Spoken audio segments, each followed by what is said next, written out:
Hello，大家好。今日咧非常之開心啊！請咗我哋尹先生，我哋香港新華書城嘅 CEO，同埋我哋咁嘅香港嘅資深畫家啊！尹生歡迎晒，歡迎晒！有機遇約咗你咁耐，終於有時間可以採訪到呢位大人物啦！咁樣我聽講啊，尹生到時係10月25號到10月26號喺尖沙咀文化中心有個你嘅畫展喎。係，冇錯。使唔使票嘅先？需唔需要買票嘅先？如果我哋各位觀眾唔使買票㗎，唔使買票嘅，可以最多睇嘅公開畫展。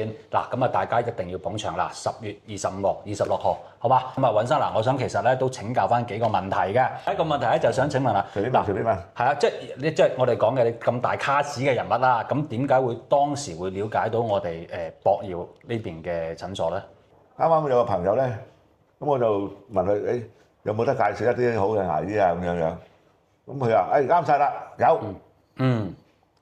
之後就介紹咗我哋啦。介紹咗博耀啦。咁開頭佢就話我都喺嗰度做過，咁就服務相當好嘅啫，技術好先進，好安全，好穩陣㗎咁樣。哦，就通過朋友介紹咁樣先嚟嘅。咁其實我想請問下，之前即係朋友介紹之前啦，其實都有冇諗過話嚟內地睇牙？有冇呢種諗法咧？嗱，我真係講句真話就有諗過下，但係咧又有啲猶豫咧。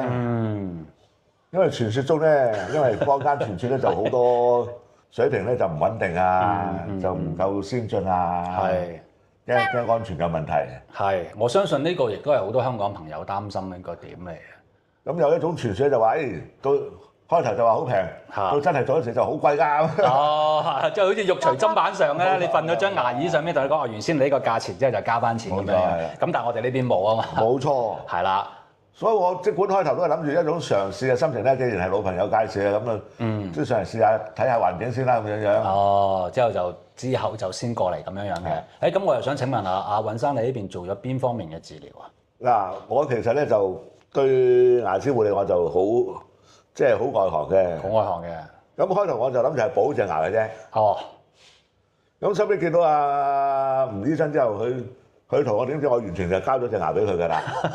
OK。我就唔再講問題點啊，將我整好就得㗎啦。OK。咁即係其實係過嚟補咗牙嘅。係過嚟補牙。但係就冇相關其他咩種牙嘅，暫時都冇呢個需求，即係隻牙就係好好嘅。我本身就冇需求，但係咧，如果話吳醫生話需要做咁，我都聽佢意見嘅。明白。即係我諗係即係一個病人同醫生之間嘅一種信任嘅關係嚟啫。係。信任係最重要嘅。即係尹生而家 so far 為止，你係都信任我哋。信任嘅。OK， 我見你哋好似朋友咁成日傾偈見面，係啊。咁我又想請埋尹生，即係喺成個我哋講嘅服務過程當中啦，咁有冇邊樣嘢係令到你最深刻，或者你覺得同香港嘅有啲唔同之處咧？你覺得呢度嘅醫生有認真嘅態度啫。係。好認真。好認真。好認真。想做乜。而且咧嗰個報價亦好準確話咗俾你聽嘅。係，即係公開透明，冇隱藏收費。冇隱藏收費。明白。嗱，咁最後啦，我就想請問阿尹生啦。嗱，即係正如你頭先所講啦，好多香港朋友都叫做心大心細。咁你有冇一啲俾建議，即係而家猶豫緊嘅朋友，或者想過嚟睇牙朋友嘅一啲建議，或者你個人經驗咧？如果喺我個人角度咧，我會同啲朋友會講真實嘅説話，真實嘅效果嘅。係。即係都係相信朋友介紹。冇錯。朋友介紹。咁其實會唔會你之前都會遇到一種問題，就見到即係好多我哋講鋪天蓋地嘅廣告啊，唔知信邊樣咁？其實之前有冇呢啲心態咧都？嗱，其實有嘅。呢度深圳仲有幾間好大規模嘅牙醫診所咧，就佢廣告好犀利嘅。一陣就話好平啊，一陣就話。反正佢哋嘅宣傳嗰個手法就好多嘅。咁但係喺我經驗嚟講咧，我就唔係好信呢啲嘅。係點解咧？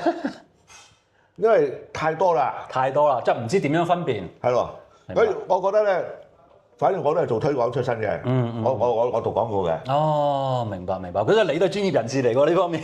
越吹得越行嘅嘢咧，水分越多嘅。哦，咁樣。通常我哋講嘅即係默默無聞，反而嗰啲就反而。哦，明白。咁所以其實阿尹生你嘅建議都係叫做朋友介紹。冇錯。朋友介紹即係人哋試咗口碑。嗱，尹生講得好啱啦，就口碑非常之重要。就係一定要即係如果朋友試過覺得好，就再過嚟。